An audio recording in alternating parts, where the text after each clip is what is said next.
Yeah, what you see here is the new virtual cockpit of the Audi TT, and I will give you a short overview. First of all, what we introduced here is a combination of the infotainment, what is usually shown in a central display, plus the functionality from the cluster instrument, both put together in one virtual cockpit in a very accessible way in front of the driver. So let me explain you a little bit the system. When you enter the system, you see a classic view here with the two indicators with the miles per hour and the rounds per minute, and you can switch between the main contacts like media, navigation with this button here.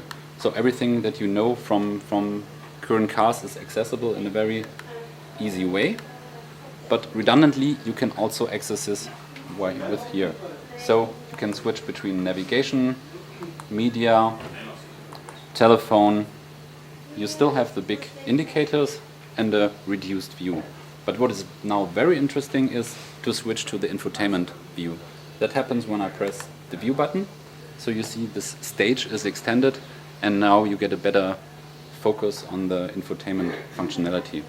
So to show you some examples, the different functionalities are accessible in a very quick way.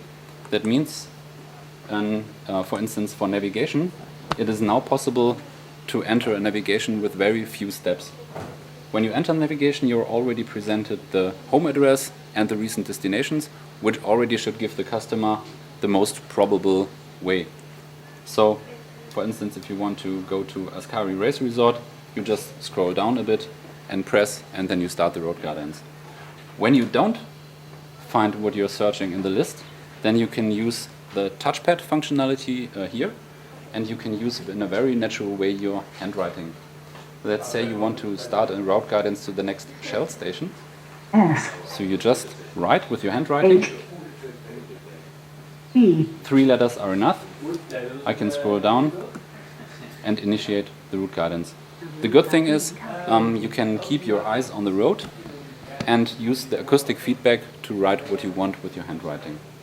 So now, as you see, the route is being calculated and we can start the route guidance. This concept of this, we call it MMI search, also works for the telephone and for media. Let me show it for telephone.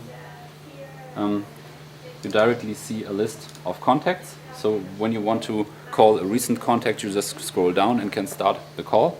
Or if you want to search something, you can just use your handwriting. For instance, if you want to call Peter. P. I. Delete. B. T. So I find my different Peters in my address book. And to initiate the call, I just have to scroll down and start the call. Additionally, the system is also operable by voice control, so we can use a very natural language to initiate functionalities like call, navigation, without using specific phrases. You can talk in a very free and natural way.